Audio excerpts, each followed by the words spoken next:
السلام علیکم ناظرین اکرامی، ہم امید کرتے ہیں کہ آپ سب خیریت سے ہوں گے۔ ناظرین اکرامی، آج جو ویڈیو ہم آپ لوگوں کی خدمت میں لے کر حاضر ہوئے ہیں، اس ویڈیو میں ہم آپ لوگوں کو بتائیں گے کہ بت پرستی کا آغاز آخر کس طرح سے ہوا تھا۔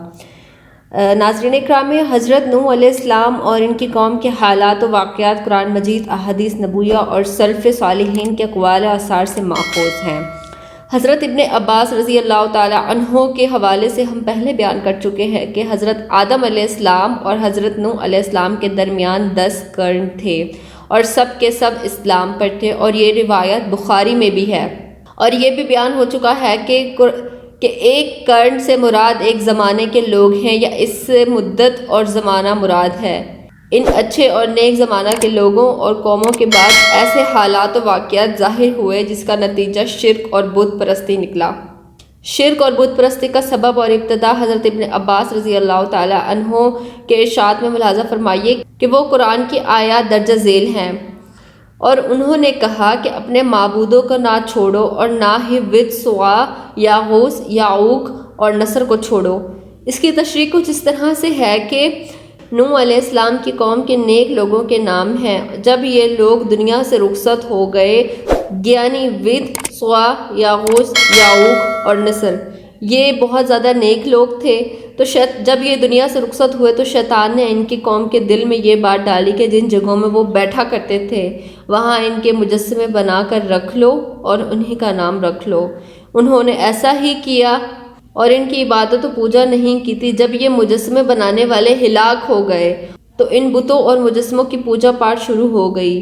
حضرت ابن عباس رضی اللہ تعالی عنہ فرماتے ہیں کہ قوم نوح والے بت پرست بعد میں عرب کے اندر پھیل گیا، اور اس طرح فرمایا کہ حضرت اکرمہ، سحاق، قتادہ، محمد بن اسحاق رحمہم اللہ تعالی، ابن جریر ابن تفسیر میں فرماتے ہیں کہ حضرت آدم علیہ السلام اور حضرت نوح علیہ السلام کے درمیانی زمانے کے لوگ نیک لوگ تھے، اور ان کے بہت سے متقدرین و پیروکار تھے۔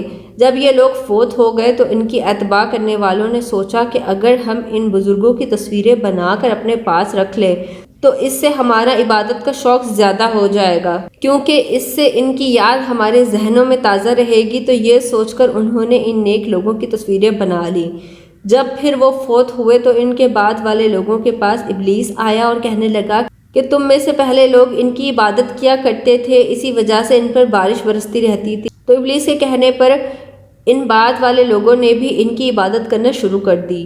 حضرت عروہ بن زبیر رضی اللہ تعالی عنہ فرماتے ہیں کہ ود، یاغوث، یعوق، نصر حضرت آدم علیہ السلام کی اولاد تھے، اور ود سب سے بڑا تھا اور زیادہ نیکوکار تھا۔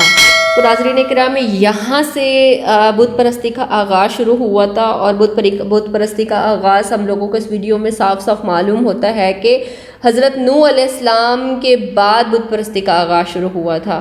تو ہم لوگوں نے آپ کو بڑی تفصیل سے بتایا کہ کس طرح سے ہوا تھا۔ اس سے ریلیٹڈ کوئی بات جو پوچھنا چاہتے ہیں آپ کامنٹ کے تھرو پوچھ سکتے ہیں۔ خیال رکھیے گا اپنا، آپ سے ملاقات ہوتی ہے پھر نیکسٹ ویڈیو میں۔ اللہ حافظ۔